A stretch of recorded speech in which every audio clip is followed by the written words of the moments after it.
Good afternoon, everybody. I'm Erika Heald, and it's noon Pacific, which means this is Content Chat. And today we have a fun conversation ahead of us with Todd Jones, who pitched me a topic I just couldn't resist because it kind of felt like really a fun in the, hey, we're getting back into the swing of work after most of us here in the US having had a nice long Independence Day weekend.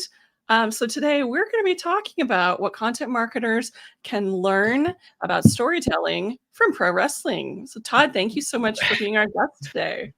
Thanks for having me on, and thanks for being the thing that made me move on this article, which I had been planning on doing. It had been in my head, and like, I need to do this.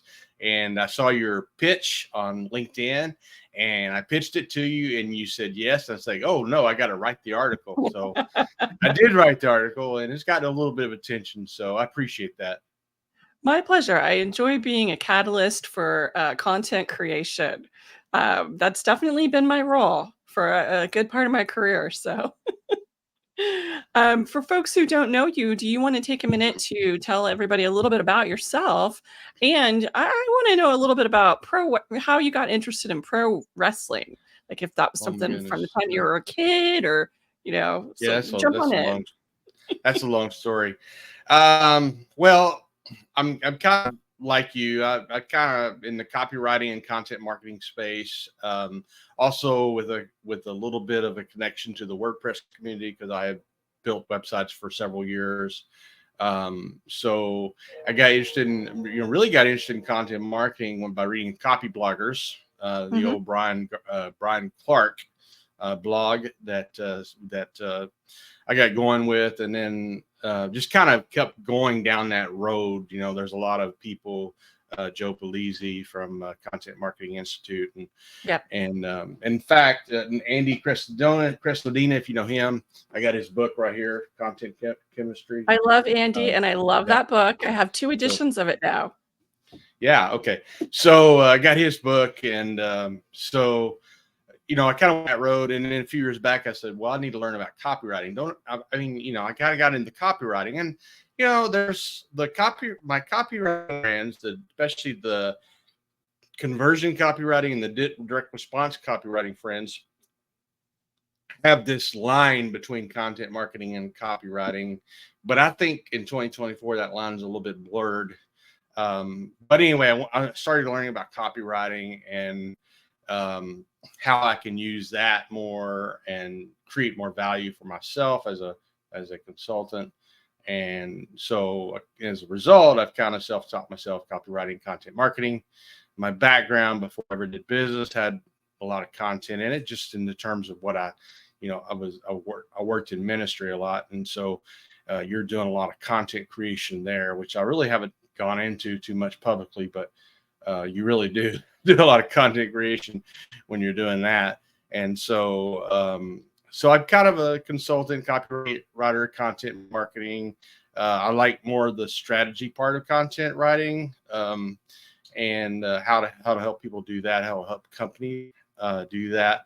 And like I said, I've built my share of WordPress websites over the years as well. So, Fantastic. And I like storytelling, of course, which I'm like, that kind of dawned on me. Is like, storytelling is a kind of a central point of both of those disciplines. It is always interesting to me to kind of hear how what people's journey was to content marketing, because similarly, I didn't, content marketing wasn't a career path when I went to college. I have a magazine journalism degree, which is 100% about storytelling. It's about uncovering that story and figuring out how to tell it, how to have those conversations with people, and to really bring individual stories to life. So I really am. I'm on team, storytelling is critical for content marketing, which is funny because I know there's been a lot of debate over the past few years about that. Yeah. In my experience, the folks that have come from the journalism background are really good content marketers. And actually, I did a stint for a while where I was a reporter, if you want to call me that. And I was a reporter, but I worked for a statewide publication called Talk Business and Politics. and I both basically wrote about startup and technology in the state of Arkansas. It was a lot of fun. Got to do and meet some people, had some really cool interviews with people. And at its essence, that's what I was doing, storytelling. It's a fast paced um, industry. And I think people maybe don't understand. I think they are the best equipped people to do content marketing. And many have gone into it, like yourself. I can think of right now 2 other people off the top of my head who did journalism and transitioned into content marketing, and they're good. They're really good at what they do. So that's who these people. That's who companies should hire, in my opinion, first. Well, I'm biased, but I'm going to have to agree with you there. Yeah, agreed. Yeah. So from your perspective, since you have done a lot of the copywriting, as well as content marketing, I'd love it if you could kind of articulate why it is so important to understand and employ storytelling to get those brand messages across. Because, there's been a lot of back and forth over the past couple of years with people in camp, marketers need to like cut it out with the storytelling. Everyone's tired of it. Um, which is kind of weird because you're like, well, aren't we all talking to humans? And isn't the way that humans Mhm. incorporate information and build relationships, isn't it about storytelling? Yeah, I think you just answered your question, but I certainly have my take as well, and I'm oblivious to the arguments, I guess, because I surround myself with people who believe in storytelling. I am seeing some people, leading content marketers, talk about storytelling right now. I think maybe the problem was a few years ago is it more of a buzzword, that it wasn't really being done, and maybe they put something out there and they call it storytelling. It's not really storytelling, maybe not effective storytelling. So me being a little bit of an outsider in the industry in some ways, I tend to look outside of marketing for my inspiration for storytelling, which of course we're talking about pro wrestling, but you see it in music, you see it in TV series. I started one called The Tourist on Netflix. I've already got a story to tell out of that. Going back to your original question about pro wrestling, I tell people I've been watching it for 40 years. That's probably close to the truth. I started watching it right around my first decade, around 10, 11 years old, maybe a little bit before that. In Arkansas, where I grew up, we had access to WGN out of Atlanta, Hmm. and they had what we called Georgia Championship Wrestling, which we also had access at times to the Memphis area, which had Jerry Lawler and all that. And anybody that's listening and knows about old school pro wrestling probably knows who Jerry Lawler is, and Bill Dundee and that group. But I got into the original Georgia Championship Wrestling, which eventually became WCW. And so that's kind of how I got started in it. And it just kind of evolved from there. Well, it's interesting because I got to admit, I know very little about pro wrestling, but as a teenager, my friend Dana Cloud's dad was watching WGN on, it was either Friday or Saturday nights when they had Yeah, the Saturday big night. Yeah. WrestleMania stuff. And so Yeah. everything I know about pro wrestling is based on watching her dad Yeah. hang out in his lazy boy and Yep. talk at the television. So with that in mind, 6:05 Eastern time, I think, is when they came on every Saturday night. I know exactly what you're talking about, and we watched it too. that's amazing. So I've read your blog post on the topic and I love it. And I'd love it if you could kind of just go into the 5 lessons you identified that marketers can really take away from pro wrestling, because especially for those of us who, pro wrestling we know of only real tangentially, I think you had Yeah, some fantastic examples and I'd love if we could just go in, I, I think go when walk I through. I think when I originally did the document, I ended up with like 7, but I cut it back to 5 for the purpose of the article. It's probably too long. A good editor would take that and slice it up pretty good.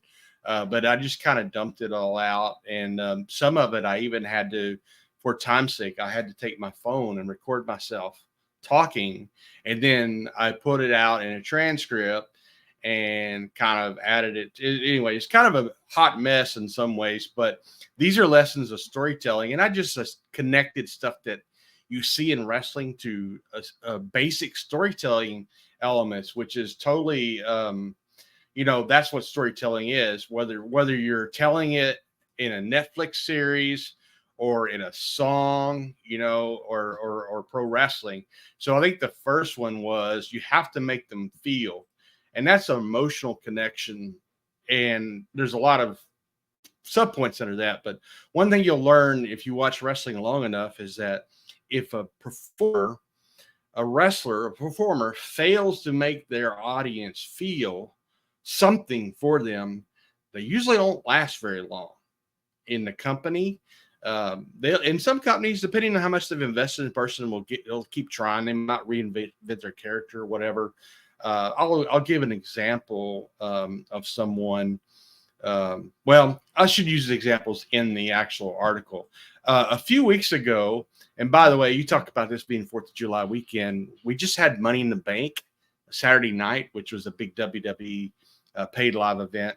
But a few weeks ago, they went, actually probably a couple months ago, they went to Lyon, France and had one of their pay-per-view matches. And Jimmy Uso he's one of the popular good guys in the WWE.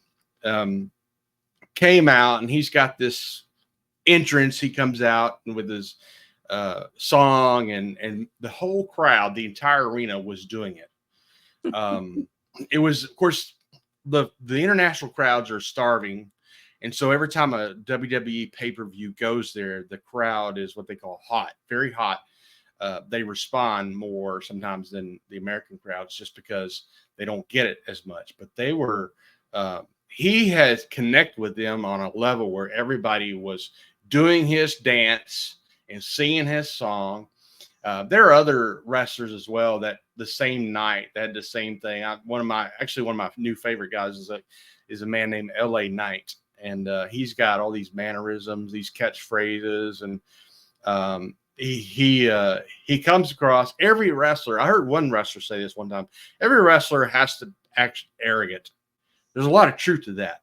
You're trying to tell people you're the best at what you do. It's also part of trying to get a connection. So you either make them hate you or love you. It's, usually they respect Every you, even story if they needs a hate you. villain. You've got to either have Yeah, something you're overcoming or someone exactly. that you're trying to Yes, overcome. exactly. You are hitting the nail on the head. And so they come out, and I've heard stories about how people draw heat, not exactly appropriate for, I'm thinking about one in particular. It's not appropriate for this telecast, but Yeah, we got to be safe for work. yeah, I know. And so I don't want to draw on that particular one, but I will use Roman Reigns, who ended his reign at WrestleMania. For about 3 years, he was the champion, and in the process, he was a heel, and the heel is the villain. He did everything he could to keep the belt, and he went from good guy to bad guy, which is always an evolution to watch. And so he started being more heel, and he really did get heat from the fans. They hated him, right? Because he kept beating all the baby faces by cheating or whatever. But toward the end of his reign, it was not just the heat he had, but a mutual respect from fans. So it was one of those things where he came to the ring, and half the fans were doing his thing, right? And the other half was booing him. And you have gotten to a new level as a wrestler if you can get half the arena to boo you and half the arena to cheer you. That's rare. And he had made that level, which is, why he was one of the top performers in the country. But it's about making them feel. And I think I started the article with what I call the greatest baby face promotion of all time from Dusty Rhodes. I recommend anybody listening to this, in the article, the link to the promo is in the article, and he did it's called Hard Times, and it is in one 3-minute segment, shows you exactly how you can make someone feel. And it's a lot of what we do, tapping into emotions that are already there. He took his own story of being on hard times and tapped into, and this is the mid 80s, but you could still do it in 2024 and it would make sense. Some of the stuff he was saying. It was 85. He's saying this. Is this 2024? No, it was 1985. some of the same things are happening today that were happening then. And it's one reason he was so well loved as a performer. So, yeah, you got to make them feel. And we will include a link to your blog post in the recap where we embed this replay as well. So that way folks can click through to check that out. Yeah, one of the things I had to do in the article, good storytelling is not just tell, but show. And one of the ways I showed was adding links. Basically, they're all linked YouTube videos, embeds, and I tried not to do them real long because obviously you don't want somebody to go off and down a 30-minute rabbit hole. But if it could be 2 or 3 minutes, and you really don't have to leave the article to watch them either because they are embedded. And so if I'm talking about Jey Uso, then here is the scene where he's got the entire arena on their feet doing his thing. And there is a video of it. And I've got it, LA Knight, Dusty Rhodes, Cody Rhodes, all of them. So I love that. So let's take a minute to kind of talk about the villain, because especially in B2B content marketing, which is where I spend the bulk of my time, I think it's an underutilized way or approach to the content that you're creating. But at the end of the day, when you think about what is your objective when you're creating content for your audience, you're trying to help them overcome a challenge. There's something that is plaguing them. So that thing that they're trying to overcome, that problem that is every day popping up and making their workday a pain, that is the villain in your story. So I'd love to hear kind of your perspective on, how content marketing teams can create a villain in their story and really develop that and use that as a way to start telling some of those stories. we can kind of personify a problem point. I'm not even sure what a good all my as a marketer, I've heard pain point, problems, objection, whatever the phrase, and it's really kind of abstract when you think about it. It's an idea. Now, business owner will tell you this is not abstract to me. This is what I deal with every single day. I can't boot my computer up fast enough. It's slow. There's a problem here. Why do I have this problem? And then you can write the article that tells you how to overcome it. But it is a villain in your story. I think you're right about that. And I have seen people, and I actually have a friend and we talked about this just a little bit, creating a personification of the villain. You can, and this is going outside the lines of what we normally do in B2B, but give it a name, person. It's like, okay, slow booting computer is like a sloth, and it's give some name, Larry the Sloth. I don't know. Larry the Sloth does not want you to boot your computer up fast, and we're here to slay Larry the Sloth, to keep him from having. And this is how we're going to do it. That's kind of a hyperbolic example of using it, but it helps you as a marketer to think about it sometimes in terms of that it is a villain, it is a problem. I dare say most everybody listening to this has seen or watched The Princess Bride. Okay, and I don't They know better the have. If entire, not, they need to yeah, stop and go watch it right now. yeah, The Princess Bride. And by the way, it has a wrestler in the movie. Andre the Giant played the big man. And the guy who's trying to rescue the princess has got all these different obstacles to overcome. Whatever it is that your person, the people you're talking to is trying to overcome, that is a villain. And I think sometimes this is why I like customer stories so much. There's a lot of different ways to use customer stories, case studies and that kind of thing. But man, if you have a customer, especially if they use your product or service to overcome their villain, there is no better, in my opinion, persuasive story than to tell that story. We were not getting reach in our company. No one knew who we are. We hired Erika. She came in. She created a strategy. We executed the strategy, and within 6 months, people knew who we were. Suddenly, we were not invisible anymore. Our phones were ringing. People were sending us emails. This is what happened. That is a persuasive story. It shows your expertise, and it shows your customer overcoming. You are the Obi-Wan Kenobi, the Yoda for their Luke Skywalker character who overcome Darth Vader. And that is a villain is you definitely sometimes have to, and I think we forget this. And I was kind of reminded of it when I years ago got the Donald Miller book, Story Brand. He kind of framed it that way. He used George Lucas used Joseph Campbell Hero's Hero's Journey. Journey Yep. framework, and George Lucas tapped into that, and Donald does the same thing with the book. But the key element to that is reframing. A couple of things, I think, is that you want your customer to be the protagonist. You, as a business consultant or whatever, want to be the Obi-Wan to the Luke Skywalker, the Yoda to the Luke Skywalker, which is your customer. And then the villain personified, you might say, is the Republic, or it's Darth Vader. It's the Andre the Giant and the Princess Bride, whoever you're trying to overcome. So a villain is really a personification of the thing that your customer is trying to overcome.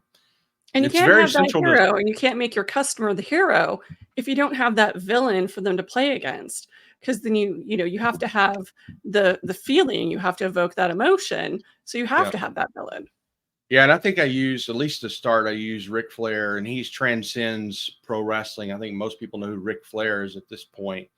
And he was probably, especially in the 80s, one of the biggest villains in the history of wrestling. And he had a number of rivals along the way, right? Early in his career, it was maybe his Harley Race, it was Rick Steamboat. But at one point, especially in 1985, when the Dusty Rhodes promo came out, it was Dusty Rhodes. And they were made for each other. Dusty was a perfect baby face to Rick's villain. And villains make the baby face, and the baby faces make the villain. And that's true with your story as well, I think. Well, I think one of the other common archetypes that you mentioned in the piece, and that we're all familiar with too, is the underdog. The up and comer with that positive attitude that's had all of these obstacles in their way, but that you're Mm-hmm. rooting for them to actually be able to achieve their goals. So let's chat a little bit about how you can use that kind of underdog tale as a way to really connect with your content marketing. I think the next lesson was overcoming adversity, which Uh, there is underdog. There's comeback story. Underdog, I don't know that I actually use underdog in there, but definitely fits. In fact, I will point to a present day wrestler who personifies the underdog very well. His name is Sami Zayn. He's the Intercontinental Champion. He's a little bit undersized, maybe not the strongest. He had a match Saturday night against a beast of a man, and nobody would have predicted him to win on paper, right? And he won. He retained his championship. He is the lovable underdog. So you have people who and you asked, I think you said in the prep questions, you asked something about like who's an example of that. And I was sitting there thinking about that. And then a friend of mine posted a picture outside of the old Five and Dime in Bentonville, Arkansas. And it reminded me of a fellow named Sam Walton. Obviously, he's a legend in the state of Arkansas, where I'm from. He started Walmart. He was indeed the underdog. At the time, you had a lot of general stores, not a whole lot of national stores, but you had a lot of general stores, and he started one, the old Five and Dime, and he grew it, and he was just a common guy from Arkansas. You would think, how is he going to be able to compete with the big retailers of the time? And somehow he did. And I think it was just a lot of hard work and persistence for him. And there is they have a museum up there at the old Five and Dime store. In fact, if you go to Bentonville, Arkansas, I highly recommend you going. You can go through, you see his old truck and his old office, and at the front they have an ice cream shop. You can go in there and have a thing of ice cream. But I do highly recommend going, especially if you are a student of business and maybe read Sam's book, and you're interested in him. If you get to Bentonville, Arkansas, you can see that. But I think he's a great example in business of an underdog. A guy that probably his idea was a little ahead of his time, but a guy that on paper nobody would really give much, hope for, but he pulled it off. So that's a good underdog story. I think in America in particular, we love underdog stories. There's just something that's so compelling, about coming from behind, about, having that unexpected ability to persevere. And I And think it's a lot of us can relate to that because we've been in those situations.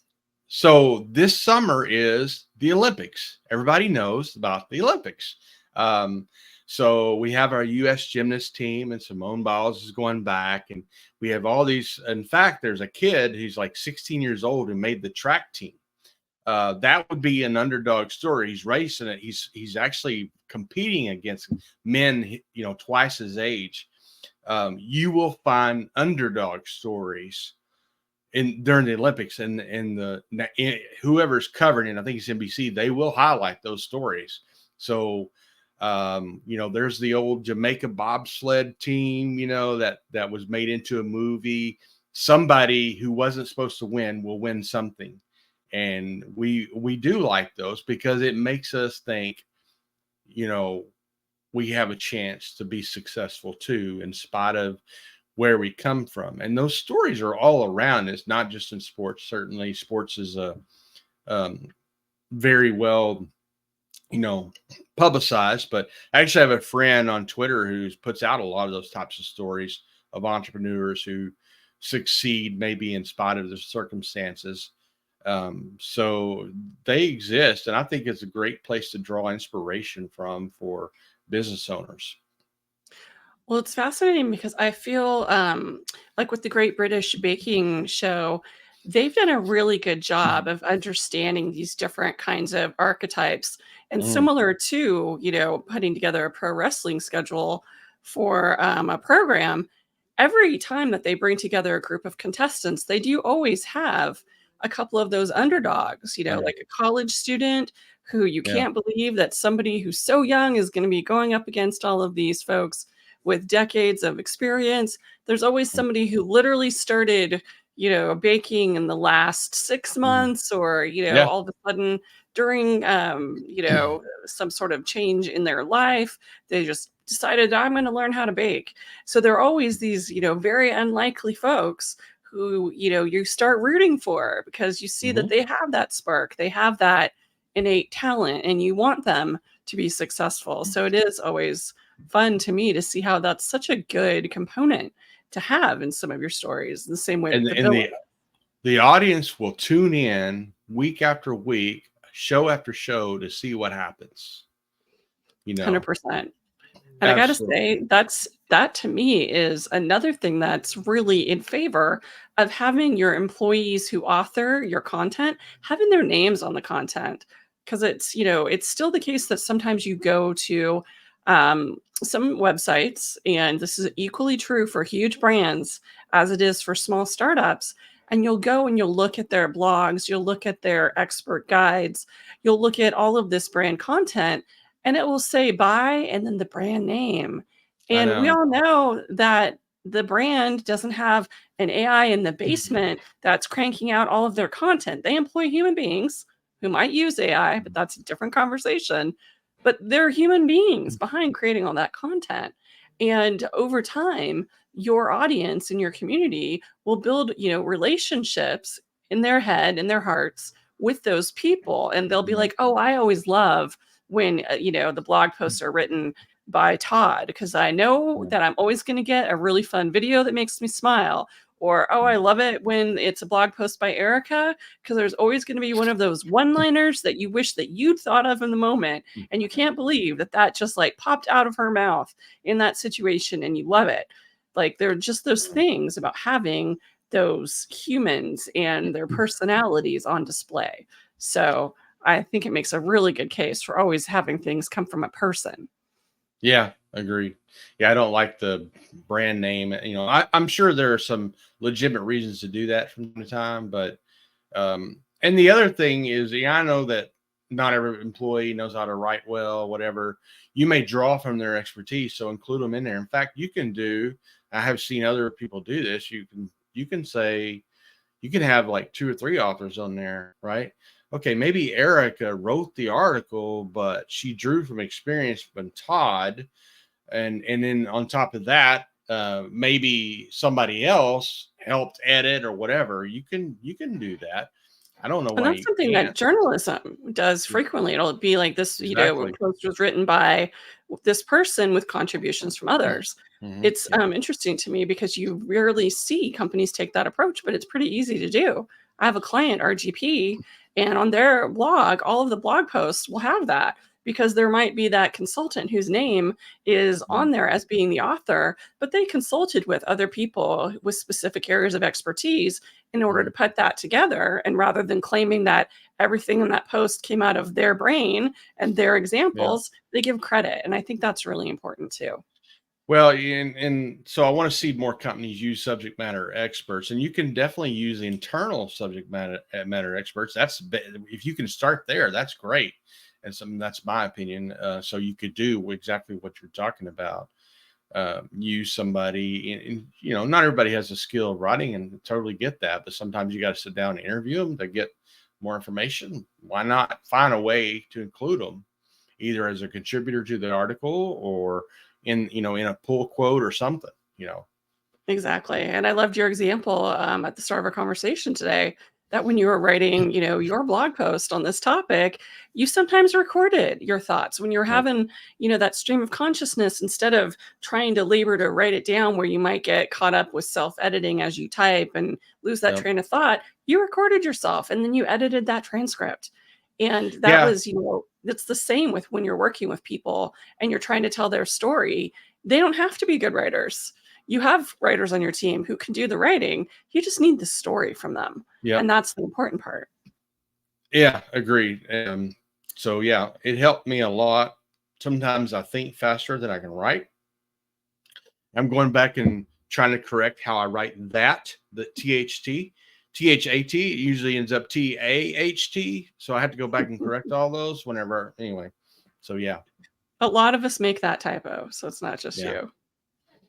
Well, with all of this in mind, what are some of your kind of tried and true tips or tactics that you use to really make sure that you're always including emotion in the content that you create? I've been thinking about dialogue a lot lately, but first show don't just tell, show, right? Um, so I am influenced by storytelling outside of marketing sphere, and one of the books that has influenced me a lot is Stories That Stick by Kendra Hall. If you know who she is, she has some incredible advice out there as well. But one of the things she talked about was there's I think in her mind 3 or 4 things you have to have in a good story, which I think is universal. But she talks about creating details, and it's not just that you get real detailed; it's that you give enough details, because our brain fills in for ourselves the rest of it. So you say, well, Todd was wearing a red shirt. Well, you didn't say it was a dark red or light red or whatever. And he had these big headphones on and a poster behind him. And you don't say what's on the poster, but in the mind of the reader or the hearer, they start to fill those gaps in. You tell enough details. I think that's one way, is to give enough details that they visualize, even if it's not accurately, specifically. Erica's bulldogs laying on the floor behind her, trying to get cool. We can visualize that. It's show but don't tell. The other thing I think about a lot, recently I've thought about this, and I haven't maybe haven't crystallized it as well as I'd like to, but I think dialogue helps with that.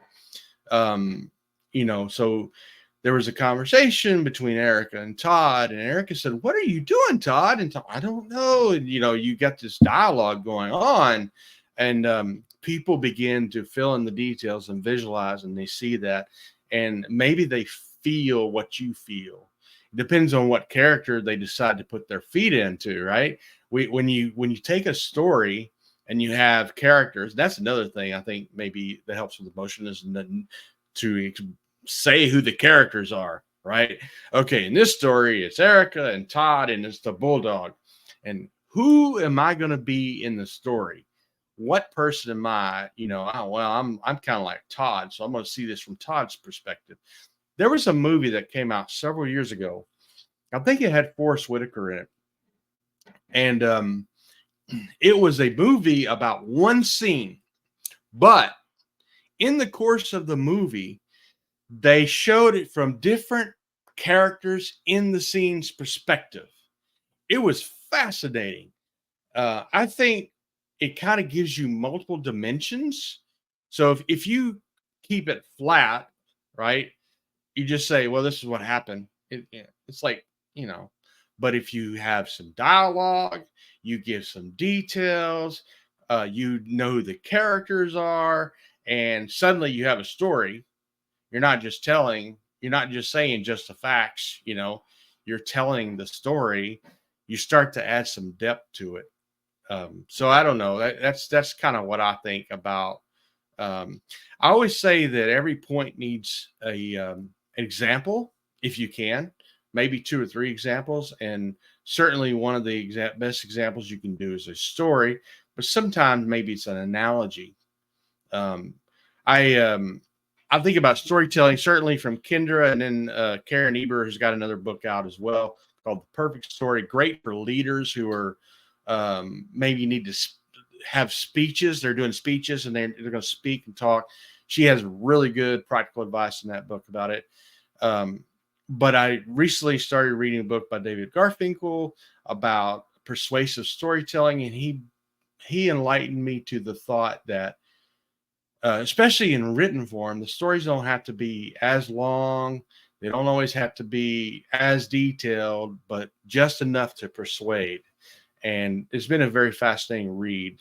And certainly from a marketing standpoint, those are three books. That'd be my trinity of books on storytelling, if you will, at this point that I would It's recommend. interesting. It's interesting because, I can't remember where I read this article very recently within the last week, but sometimes brands, they put content out there where they really overdo it and over explain the Mm. point of view. And you need to assume that your audience is not stupid, that they do have domain expertise, that they do have Mhm. life experience, and Mhm. that you can give a couple of examples. You can show things from a different perspective and they'll get it. That you don't have to really just overdo it. And I think a lot of times we can be a little too literal, a little too repetitive when Mhm. just even bringing in that different perspective can be enough to make sure that the point is taken home by It, the person that yes, you need to receive it. that's one of the things that Kinder talks about in her book is that storytelling can bridge the gap from the abstract to the concrete. I think is how she puts it. And at first I was like, what are you talking about? But the abstract is that concept that's sitting out there, right?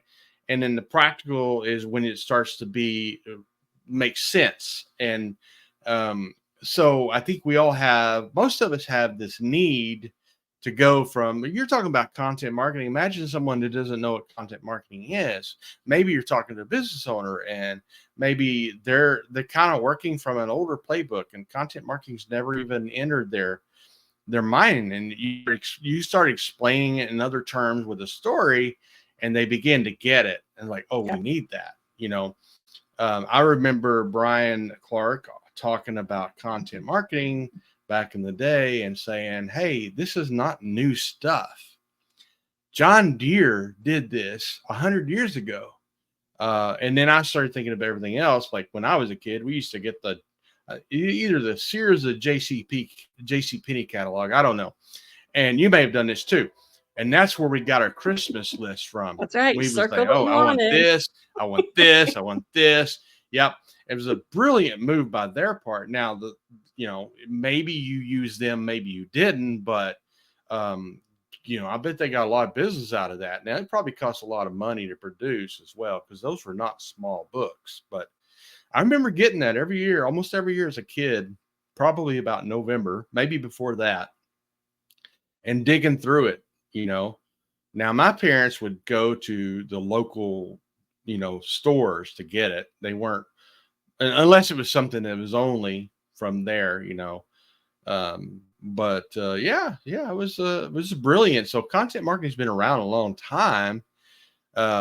Maybe somebody's having a hard time visualizing the concept, and you go, hey, do you remember when you were a kid? Because you're about my age. You remember going through the Sears catalog and choosing your Christmas gifts? Yeah, well, that's content marketing. Oh, okay. It's an example, a story, if you will, but it's an example to help Yeah. visualize a concept that maybe didn't quite understand. You make it practical for them. And Kendra talks about that. And that is one of the greatest, reasons to use storytelling. And storytelling, again, doesn't always have to be like a Netflix series, but, an example, a persuasive story or something like that. And I know sometimes people feel like, well, but I'm having to write this, piece of content that's really about supporting this product launch that we're Mhm, doing. And mhm, it's hard enough to try to make it be an actual piece of content marketing where it's providing value in and of itself to the person who's consuming this content without it, just being a pitch. So I feel like a lot of times people struggle with how to get to the story part. So it's, mhm, it's so helpful to take something like thinking at it through the lens of the pro wrestling, or mhm, going to an AI tool and saying, hey, I'm writing about this. And from the mhm, perspective of this person, which is your target audience, the person that mhm, you want to help, who would be the villain in this, mhm, if this were a story? What would be the different mhm, perspective? Who in the organization would have a differing perspective from them about this situation, and what mhm. would it be? Because even if you're not going to use that, and you would never want to copy paste it from the AI into your work, but Right. sometimes when you're trying to think through the story, that can be a really nice way to get some of those ideas flowing too. Yeah, sometimes we don't always have an Erica we can call and get on a Zoom call and brainstorm with. So go to Pi, go to Perplexity, go to Chat GPT, whatever your tool of choice is. And, I will do that quite often, brainstorm with somebody.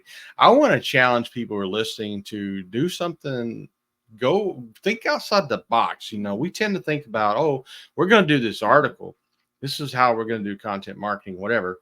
That's great, but I have yet to see too many people like create a what we call it. I mean, when I worked at the bookstore, it's called a graphic novel, but a comic series, or maybe a cool video or whatever. I think HubSpot's doing these documentary style videos for some businesses, which I thought was really cool. A great idea. I mean, there's so many different things we can do. I think we need to get outside the box of the straight, plain written content, um, Google research paper, if you will, and yeah, and do something a little more. I think we can bring creativity back into content marketing now. We've kind of pushed it out, and yeah, and we don't need creativity. We're doing content marketing. We're trying to sell stuff. Yeah, the problem is everybody else is doing that, and how are you going to be memorable among all the other 50,000 companies who are doing the exact same thing?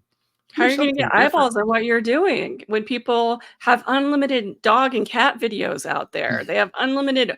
arguments and snark subreddits that they could go and read. There's so much out there competing for our Yep. attention. So if our content marketing doesn't Yeah. have something a little extra, a little spicy, a little engaging, why on earth is someone gonna pay attention? They don't have to. I like to say create something worth sharing, but not just that. I guess create something that people want to come back to, kind of like the underdog story. Like, okay, um, what's going to happen next week? In this story. I mean, think outside the box and bring creativity back to your content marketing. I think we can do that now, because if you don't, you're going to get lost in a sea of everything else. It's just like what you're doing. That's right, because, we used to count on, "Oh, we would just use SEO tactics to optimize our Hmm. content, and Google would serve up our content to the right people at the right Hmm. time." And we would be able to use attribution with, because we would have all of our cookies tracking everything everyone did. So we Right. could show exactly what content contributed to what end result. But all of that's Not been anymore. upended in the last 2 years There's a because new villain in Google's gone town. away and no There's a and AI is here. AI is the there's a new new search. villain in town. I call it the algo gods. I even have an AI generated image for the algo gods. That's It is a hilarious. new villain, a new heel, um, that has come along, and it represents all of that. I mean, privacy has come in. I've actually talked to a friend about that before on a podcast, because privacy concerns have really kind of disrupted the whole um, Facebook and retagging and all that jazz. It's still there, but it's not as maybe as optimized as it used to be. Which Then is you great 'cause have, I don't want shoes following me around yeah, on the internet. exactly, right. Well, more people are using DuckDuckGo or whatever. They're choosing to have more privacy when they search for stuff. Yep. It kind of disrupted all that. Then you add to that, I think it really took off after the pandemic was considered officially over. Um, you started seeing less organic reach on social media, for that kind of stuff. And then it just Facebook, LinkedIn, Twitter, it all just kind of fell apart. And then Google is going through massive changes right now. We'll see what it turns out to on the other side. But it's going through massive changes, and they're actually, if you follow Spark Toro and Rand Fishkin, he's doing some research on one click or no click searches. Um, so there's that going on. Yep. And then on top of that, I think, and somebody said this the other day. I don't know what I was on you know who Ann Smarty is. I was listening Mhm. to her thing last Wednesday, and she said her teenager already knows to use AI to search for stuff. Well, I don't have any teenagers in my house, but it's being trained already. So, I believe Google will be completely AI generated at some point, trying to match ChatGPT and Perplexity. So people aren't even going to do the Google research paper anymore. They're just going to go to Perplexity or wherever their Yeah. AI tool of choice, and they may never have to. Now, I'm 53, and that makes me cringe because I went to college, I did research papers, we We had the spent card time in the catalog. library. Yes, in the library, and you checked everything. You don't take it at face value like people tend to do today. Even with Google, I cringe because just because it came up first in Google didn't mean it was right or Yeah. accurate. Um, Now we're going to AI and doing that. So it's kind of frustrating. I kind of cringe at that a little bit. What can you do? I remember spending hours in the library. Got my little index cards. I actually stopped using index cards. I just couldn't do them. So I had a notepad and I write everything down. Uh, and so you and I became an era where research was actually research. You didn't just take, I worry about that part of it. But information is at our fingertips more than it ever has been before. But I refuse to say that information is power or knowledge is power. I don't think that's true. I think it's the ability to assimilate the information, the ability to do something with the information, not the actual information. If that was true, we would all be powerful right now. We have more power than we could handle. Information doesn't make us powerful, it's what we do with it. That's my hot take, I guess. It probably will be my mantra at some point, my manifesto. So anyway, I love that. yeah. We're just about back up to the top of the hour, so Todd, for folks who want to hear more from you, who want to read this article or just want to like keep in touch, where are the best places for them to find you on the internet? Copyflight.com is the website where I need to start some more writing, to be honest with you, but I will do some more storytelling. I think I'm going to do one with music if I can get myself in gear to do that, because I'm really fascinated about how it's done in music. And I have some friends who are songwriters, a couple in Nashville. So I think that would be an interesting topic to explore. Sometimes for fun, I will fire up ChatGPT and ask it to help me write a song. When I was a teenager, I actually wrote lyrics more for fun. I'm thinking I got to get back to doing that. So maybe I'll write an article about Erika sometime, or the Algo Gods. But so copyflat.com, and then I'm very active on Twitter, or X, whatever they call it now. TE Jones is my username. And as you noticed today, I'm pretty active on LinkedIn. I am on Facebook too, but it frustrates me. So I'm not sure what the future holds there, They're but not I am on using Facebook AI as for well. good over there. They're using AI instead of human The beings. Autobots. And Yeah. yeah, they're using the Autobots, and it's not working They've out been so doing well. that. They've been doing that for a while. I think that particular post that I was talking about, the issue was really maybe my friend, which is Uh, dumb, but because he's never abused anything, but he's gotten on their hit list somehow. And like I told you, all I said is a man, the myth, and legend, which is a common phrase that it's a people use. common phrase. Yeah, yeah. And I shared it on LinkedIn, Twitter, and Facebook. Facebook shut it down. No problem on LinkedIn So and Twitter. interesting. Yeah, I know. It's frustrating. It's frustrating him too. And he's just about giving up on, because he's got a podcast with over 400 episodes. I'm on his podcast regularly. And it's kind of like, that's the algo gods at work. And it's not just Facebook. They all are. So, it's hard to game the system anymore, if you will. So anyway, but yeah, I'm pretty active on LinkedIn and Twitter and Facebook if you want to go there. I am actually active on Instagram, but it's not much business. It's mostly cats and wrestling. So you Well, you that's know, relevant to today's topic. So, yeah, yeah. Well, I think I might write a book about a cat someday. That would be kind of cool. Cats are well, I awesome. love it. I love it. I agree. Although there are no cats in the video pane today, there are cats in the house, and some of them definitely are interesting little creatures. Well, thank you so much today. I hope that this conversation helps folks think outside of the box and maybe do something a little bit fun and unexpected with the next piece of content that they have to create. So, thank you so much for being our guest today. Thanks for having me. I really appreciate it. My pleasure, and see everybody next week for Content Chat. Bye, guys.